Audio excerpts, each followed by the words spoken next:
ভোরবেলা থেকে ঢাকায় প্রচণ্ড রকম বৃষ্টি হয়েছে। ঢাকার বিভিন্ন জায়গা পানিতে থই থই, অনেক জায়গায় হাঁটু পানি, রীতিমতো ডুবে গেছে, তলিয়ে গেছে। বিশ্বকাপে সুইজারল্যান্ডকে রীতিমতো ডুবিয়ে দিয়েছে আর্জেন্টিনা। 3-1 গোলে ম্যাচ জিতে বিশ্ব চ্যাম্পিয়নরা সেমিফাইনালে পৌঁছে গেছে। ম্যাচ আমি বিশ্বাস করি আপনি দেখেছেন, যদি না দেখে থাকেন হাইলাইটস অবশ্যই দেখবেন। এবং স্পেসিফিক্যালি আর্জেন্টিনার দ্বিতীয় গোলটা, ইউলিয়ান আলভারেজের গোলটা অবশ্যই রিপ্লেটা আপনি দেখবেন, আপনার মনে থাকবে অনেকদিন। কমেন্টেটররা বলছিল ওই গোলটা আনস্টপেবল, ওই গোলটা না বা ওই শটটা থামানো যায় না। 3টা গোল, একটা রেড কার্ড, সব কিছু নিয়ে আলোচনা করব। প্রথমেই বলি যে সুইজারল্যান্ড ঠিক যতটুকু রেজিলিয়েন্স দেখানোর কথা ছিল, যতটুকু আর্জেন্টিনাকে দেওয়ার কথা ছিল, তারা সেটা দিয়েছে। একটা রেড কার্ড আসলে পুরো ম্যাচের সিনারিওটা বদলে দিয়েছে। ব্রায়ান এমবোলোর red card, that is actually second yellow, যেটা রেড কার্ড হয়েছে।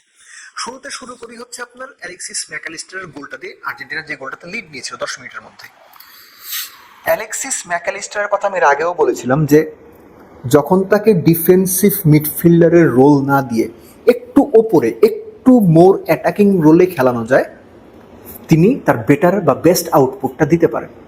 এবং হেড করার ক্ষেত্রে লিভারপুল আমরা দেখেছি অ্যালেক্সিস ম্যাকালিস্টার যথেষ্ট উচ্চতা না থাকা সত্ত্বেও হেডটা তিনি খুব ভালো করেন। এর আগের ম্যাচে দুর্দান্ত একটা হিট করেছিলেন, গোলকিপার খুব ভালো সেভ করেছিলেন জাস্ট আগের ম্যাচটাতে।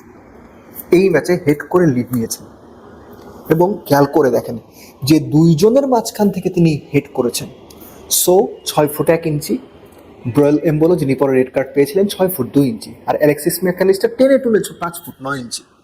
অর্থাৎ যে দুইজনের মাঝখান থেকে তিনি হিটটা করেছেন, দুজনই হাইটে তার চেয়ে অনেক বড়, কিন্তু ঠিকই জাম্প করে ফার পোস্টে বলের ডিরেকশনটা চেঞ্জ করতে পেরেছেন।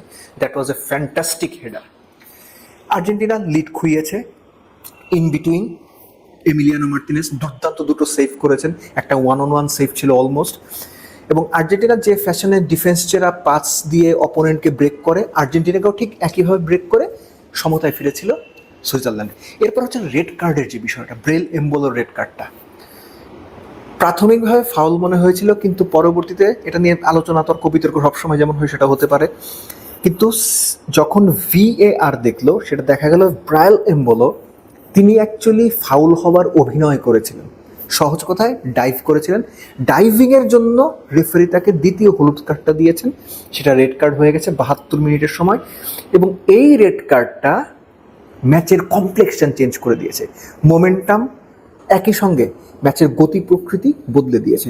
এবং পরবর্তী যে এক্সট্রা টাইমের আপনার 30 মিনিট এবং নির্ধারিত সময়ের 18 মিনিট, সেই সঙ্গে যোগ হওয়ার সময় 9 মিনিট, মানে পুরো একটা হাফ 50 মিনিটের মতো সুইজারল্যান্ড একজন প্লেয়ার কম নিয়ে খেলেছে। এবং এক এক গোলের সমতা থাকা অবস্থায় এই যে একজন প্লেয়ার কম নিয়ে খেলা, এটাই বোধ করি ম্যাচের পার্থক্য করে দিচ্ছে। স্টিল নিউমেরিক্যাল কিংবা সংখ্যাগত অ্যাডভান্টেজ থাকার সত্ত্বেও আর্জেন্টিনা কিন্তু সেইভাবে বলার মতো কোনো আক্রমণ গড়ে তুলতে পারেনি কিংবা ক্লিয়ার কাট সুযোগ তৈরি করতে পারেননি।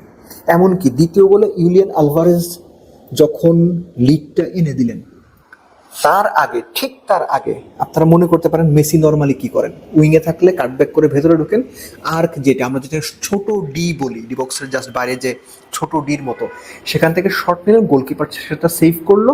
এবং ইউলিয়ান আলভারেজ ডিবক্সের একদম বাম দিকে কোনায় দাঁড়িয়েছিলেন, লেফট উইং ঘুরে তার কাছে বল এলো, একটা টাচ দিলেন এবং ফার পোস্টে দুর্দান্ত এক কার্লিং শট নিলেন। গোলকিপার কোবেলের বেসিক্যালি ওইখানে কিছু করার ছিল না। এত দূর থেকে এরকম pin point top corner shot গোলকিপারদের basically কিছু করার থাকে না।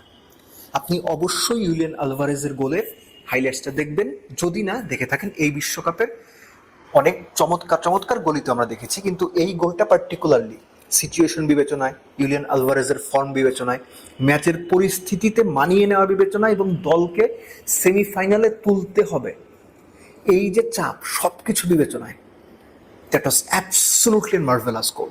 এবং দ্বিতীয় গোল যখন আর্জেন্টিনা পেয়ে গেল, ম্যাচের 7-8 মিনিট বাকি, তখন সুইজারল্যান্ডের সঙ্গে একটা মাত্র অপশনই ছিল বাকি সময়ের মধ্যে 10 জন নিয়ে যতটুকু সম্ভব আক্রমণ করে একটা গোল আদায় করা, এবং এটা করতে গিয়ে রিস্ক ফ্যাক্টর তৈরি হয় যে পেছনটা খালি হয়ে যায়, ডিফেন্সের জায়গাটা অনেকখানি ভেকেন্ট থাকে, অনেক স্পেস থাকে, যেহেতু তারা 10 জন নিয়ে গেছে।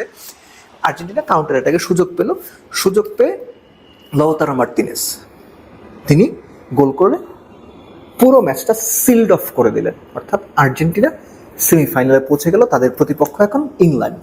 আর ইংল্যান্ড আর্জেন্টিনা বিশ্বকাপে যে কোনো পর্যায়ের ম্যাচ হোক, সেটা সেমিফাইনাল হলে তো আরও বেশি একটা আলাদা গুরুত্ব বহন করে। সেই hand of God, goal of the century, Falkland war, সব কিছু মিলে আর্জেন্টিনা ইংল্যান্ড সেমিফাইনাল মানেই ফুটবলের বাইরেও আরো অনেক কিছু দুই দলের সমর্থক এবং প্লেয়ারদের উপর একটা মনস্তাত্ত্বিক আবহ কিংবা চাপ অনেক ক্ষেত্রে তৈরি করে। বাট দেন এগেইন সুইজারল্যান্ড 10 জন নিয়েও দারুণ ধৈর্যের পরিচয় দিয়েছে, আর্জেন্টিনাকে ঠেকিয়ে রাখার জন্য সম্ভাব্য সবকিছু করেছে। ওই যে দিন শেষে চ্যাম্পিয়ন্স ফাইন্ড দেয়ার ওয়ে, অথবা টপ প্লেয়ার্স ফাইন্ড দেয়ার ওয়ে, ঠিক একইভাবে আর্জেন্টিনা এবং তাদের টপ প্লেয়াররা সময় মতো ঠিকই জায়গাটা বের করে নিয়েছে এবং দুর্দান্তভাবে 3-1 গোলে ম্যাচ জিতে সেমিফাইনালে পৌঁছে গেছে। Congratulations Argentina.